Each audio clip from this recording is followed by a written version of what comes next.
back to my channel.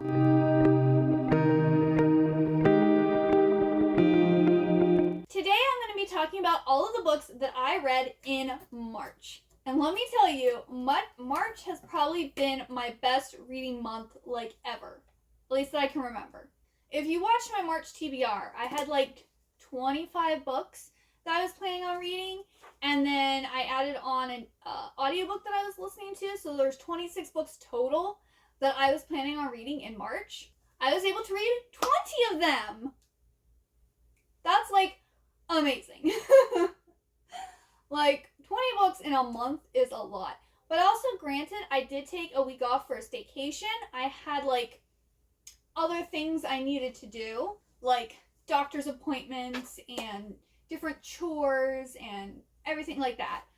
But getting 20 books read is, I'm so proud of myself. I sadly did not get to read any manga this month because my TBR was just so completely like packed with novels. I could not get to manga. We will start going over what I read. So I started The City We Became by N.K. Jemisin in February, and I finished it in March. I listened to the audiobook of this. I read this for Jeninine's Read in Color book club, and her book club is all about reading books written by people of color. I was excited to read. I had heard good things about it, and usually N.K. Jemisin writes like fantasy. This book ended up being more like sci-fi, and it was pretty like confusing sci-fi. I don't know, like everyone was talking about how great the audiobook was and how they loved it, and like the audiobook was the best way to go.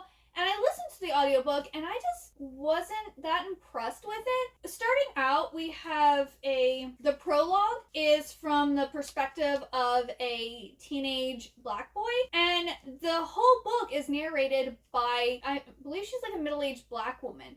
So starting off the book with the prologue, I'm like, is this a man or a woman that we're following? Like, I couldn't figure it out until we got to a point where the young man, I don't know if maybe later in the book we were told his name, but like we don't get his name. So there was no way to know if he was like a girl or a guy. And then he gets accused of like trying to rob a lady by like stealing her purse, which he wasn't doing. And then he made a comment that, you know, the police are going to be called now and everyone was going to be looking for a certain aged, you know, black boy or black teen or something like that. And I was just like, oh, so it's a boy we're following. I was like, this is confusing since it's a woman that's narrating the book. And then later on, it's more of like third person perspective, but most of them, like most of the avatars of New York are men. Most of like the characters are men.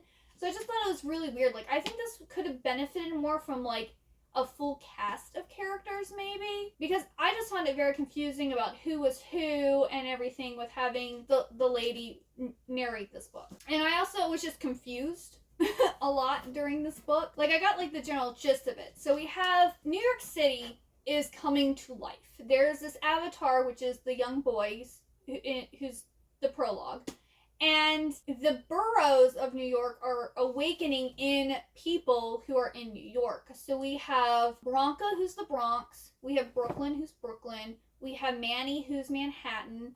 We have Island, who is Staten Island. And then we have Priyanka. I forget what her name is, but she's Queens. So we have 5 avatars. They're like, Manny doesn't remember anything, but then the other avatars know what's going on. Island is like completely sheltered and is from like a racist family and stuff. And so she's not having what's going on. And it's basically about this white woman or she's called the Lady in White, who's like coming and like attacking the city and trying to keep it from being reborn. And she's apparently from like another like universe or something like that. I don't know. It was all very confusing. So I gave this a 2-star because I didn't enjoy it. And it's probably because of the high sci-fi in it. I'm very picky about my sci-fi. Like, it's basically got to be like space exploration, like Star Trek, or like more dystopian sci-fi. If it's anything else, it's too confusing for me and I can't. So then I also read House of Sky and Breath by Sarah J. Maas, and I'm sure you've heard everyone talking about this book.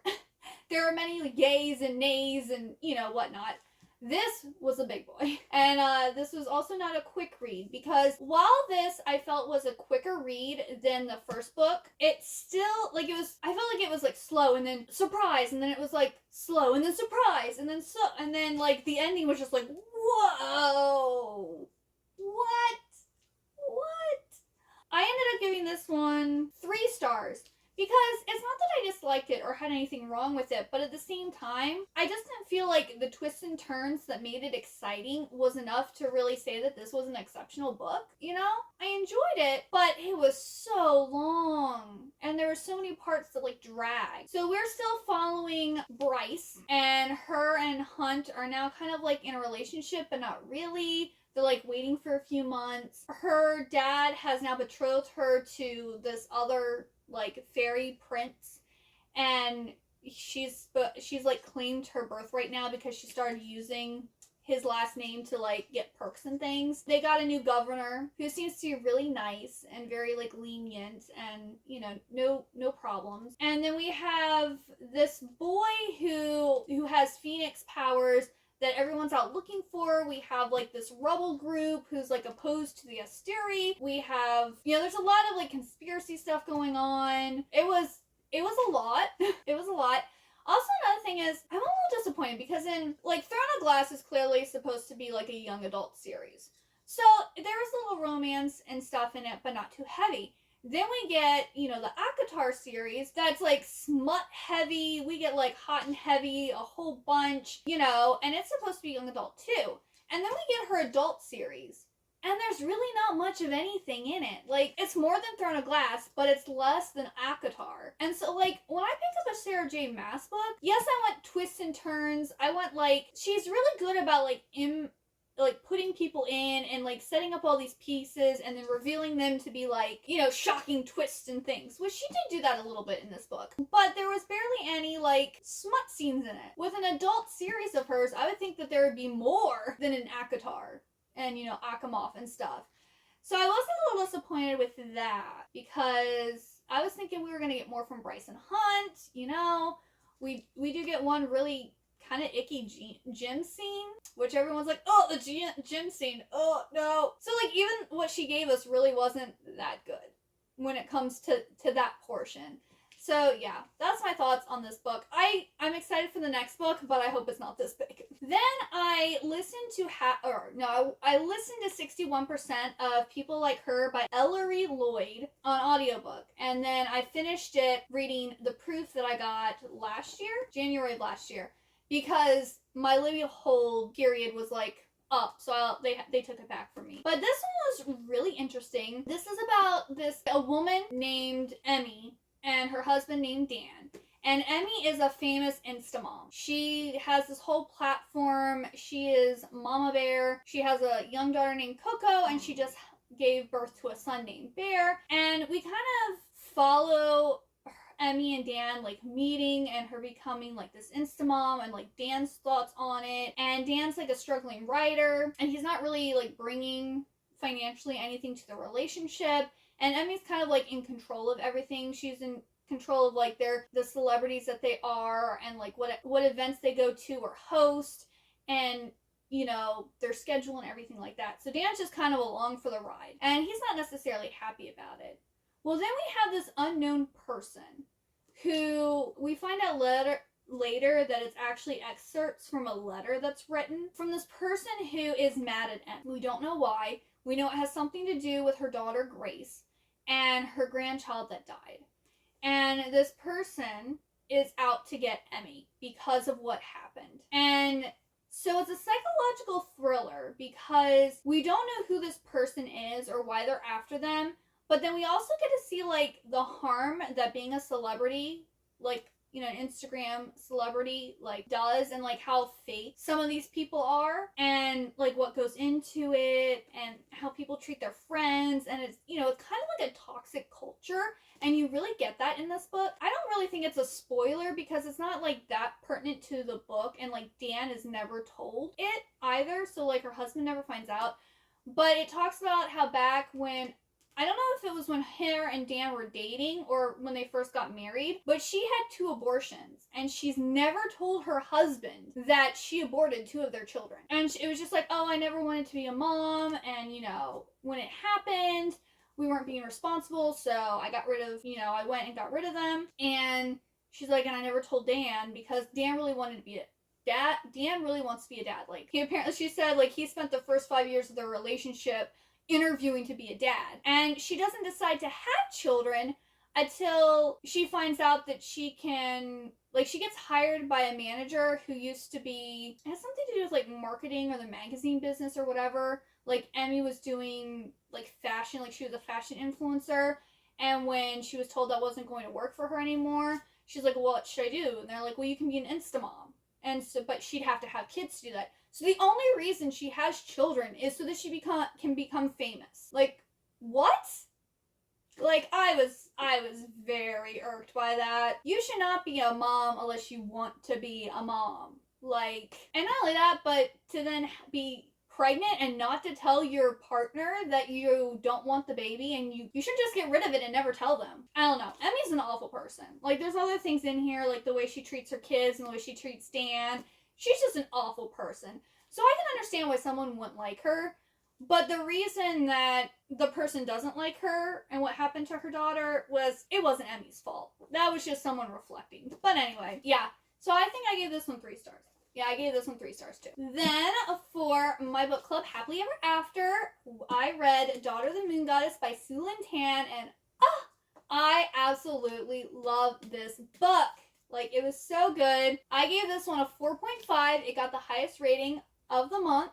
So yay, this is highest rated book of March. And this is about Xingyan, who is the daughter of the moon goddess, Chang'e. Xingyan finds out that her mother is a prisoner on the moon due to something that she did. And Xingyan has to flee and ends up in the Celestial Kingdom, where she becomes the companion of the prince. And then she ends up joining the army, and she goes on adventures, and she ends up saving her mother. But yes, I have up a whole spoiler-filled reading vlog for this book. I wouldn't suggest watching that unless you have read this book. Yeah, that basically, when I do a spoiler-filled reading vlog, I basically go through everything that happens in the book. And as I'm going along, I tell, like, my suspicions, what I think is going to happen, what I'm concerned about, you know, and then all is revealed as we come to it. So those are what my spoiler-filled vlogs kind of do. But yes, I highly recommend this book. And also, there's Prince Li Wei and Captain Wen Shi, who are both in love with Xingyan. And I am Team Wen Shi. I'm a Wen Shi fan. Or stan, whatever you want to call it. But yes, I cannot wait for the next book. I think it's The Sun Warrior? I think it's The Sun Warrior. Or something about The Sun Warrior. And currently, its release date is November of 2020. So, I cannot wait for the next book to come out because I want to find out who she ends up with, because this is only a duology. So, it's probably going to be Li Wei, but because, you know, whenever the guy that I like, they never end up with them. I don't know if I have bad taste or if the characters have bad taste. I don't know. Then I listened to the audiobook of The Wind in the Willows by Kenneth Grahame. This was interesting because this is supposed to be like a children's book, but I feel like it was making like a lot of comments on society and like economic disparity and everything like that. It was really interesting. And let me tell you, there's this character named Toad, Mr. Toad, and he is a hoot and a holler. Like, this Toad is so delusional. And he thinks he's so great and wonderful, and the next minute he thinks he's like a horrible, terrible person, and then he's also very fickle. He has a lot of money, and this book was just funny.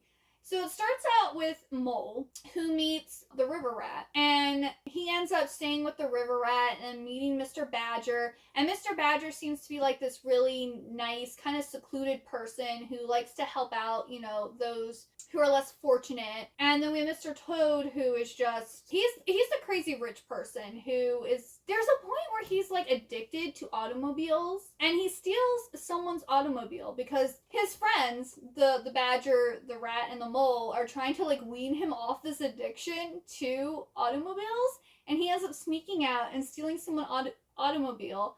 and drives off with it, and he ends up in jail, and it's just ridiculous. But it was enjoyable, but I didn't really see how it was a kid's book. But yeah, I ended up giving this one 3 stars as well. Most of the books do get 3 stars. So then I also read, I finished reading Kissed by an Angel by Elizabeth Chandler, and this is a 3-in-1. So I just read the first book, and I don't know when I'll read the next 2, but I read the first one.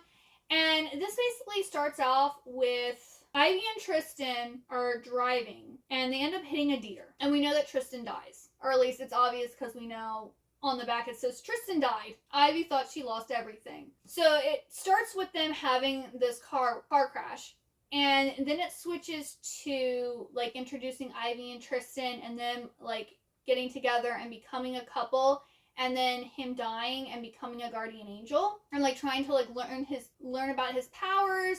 And there's more to the car accident than what was originally thought. So, yes, that's where it ends. Like, they discover that something wasn't right about the car accident. And I also gave this 3 stars because I think this was written back in 1995. So this is like an old YA series, right? Yeah, 1995. So this is one of those older YA books. So it's like your generic YA story. It's nice. It's a quick read, but nothing special. Then I read the first 5 books of the Wayward Children series. So I read Every Heart a Doorway, Down Among the Sticks and Bones, Beneath the Sugar Sky, In an Absent Dream, and Come Tumbling Down. I gave all of these 3 stars except for Down Among the Sticks and Bones because it's set in like a world that has vampires and like basically like Frankensteins and werewolves, and it's the perfect like gothic world. And I'm not gonna like talk about all these individually. I will be having a dedicated reading vlog coming up where I will be talking all about these and the last 2. I haven't read the last 2 yet, but once I finish those, I will then get that edited and that up where I will talk about all these. But the Wayward Children series is by Sean McGuire, and it's the general premise of it is that this lady named Eleanor West has opened up this school for children who have gone to other worlds and come back, and they want to find their doors again so that they can go home. And for them, home is the other world that they lived in. It's not our world. So some of the books are actually set in the Wayward school, and other books are set in these other worlds. So, like, Down Among the Sticks and Bones and In an Absent Dream are about different characters that are all in the first book, and it's their stories about them growing up and finding their door and then being kicked out, pretty much.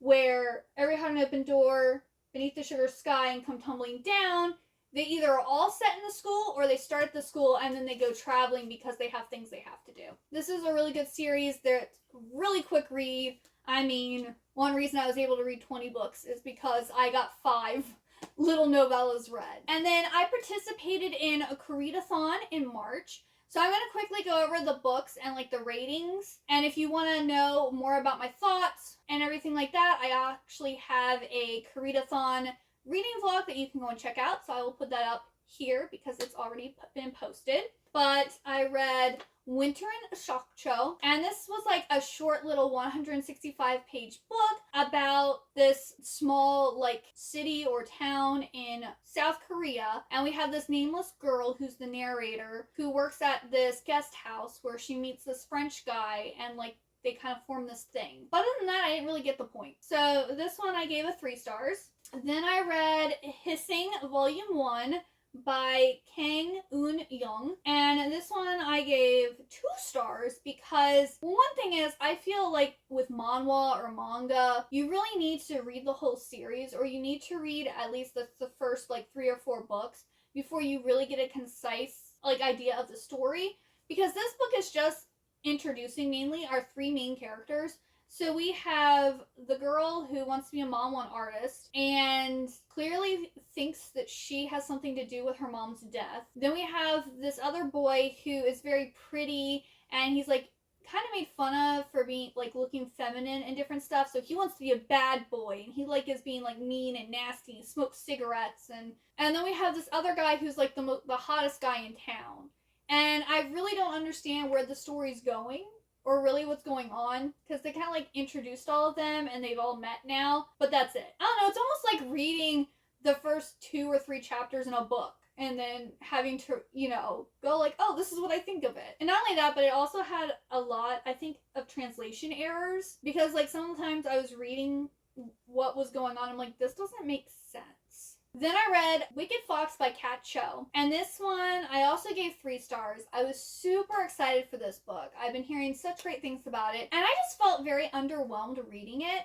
But this is about Myung, who is a Gumiho. She's half Gumiho, which is a 9-tailed fox demon, and she's half human. And she ends up meeting Ji-yoon, who's human, and they go to this public school together, and her pearl comes out, and so she's trying to figure out how to get her fox pearl back in, and he's like having a thing for her, and like there's people getting murdered. Like she has to kill people for food, but there's other people getting murdered too, and so there's this detective looking into stuff. I don't know, it just didn't hit for me. So this is why I gave it 3 stars. Then I read Kim Ji-young, born 1982, and this one was it almost felt like nonfiction, because it talked about the struggles of women in South Korea and like how women are viewed, what they're expected to do, what they have to give up for men. And there was a lot of like annotations with like facts and statistics and things that are like annotated in every chapter. So it was a fictional story about South Korea that implements like real facts and data. And so I found this very interesting, and I gave it 3 stars. If you go for like facts and information, it gets a 5. But I do star ratings based on enjoyment, so I gave it a 3 star. And then I read The Court Dancer, which this was my favorite read of Koreadathon. Like, I love this book. It was written so uniquely and so beautifully. Not only that, but like, you just really feel for the characters. So we have this French legate who goes to Korea, and he meets this court dancer, Yi-jin, and falls in love with her.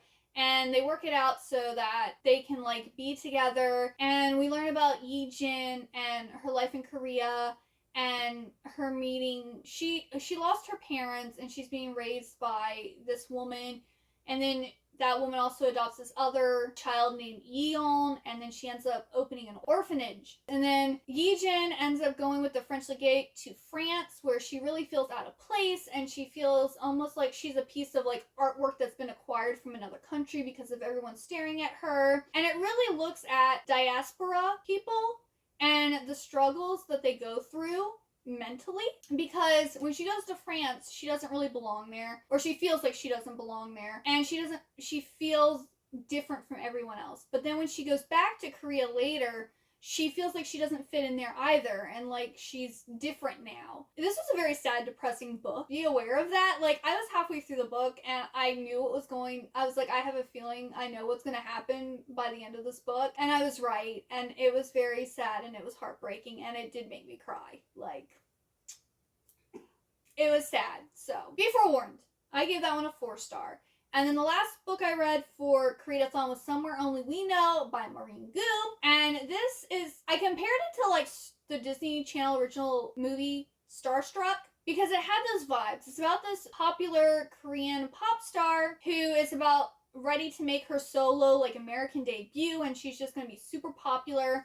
And she is currently on tour in Hong Kong. And she ends up going out at night to find a cheeseburger. Well, she's taken her, like, sleeping pills, I believe. So she's kind of a little, like, out of it. And she meets this guy. And he ends up, like, taking her to this bar. And they, like, kind of, like, have an adventure around Hong Kong.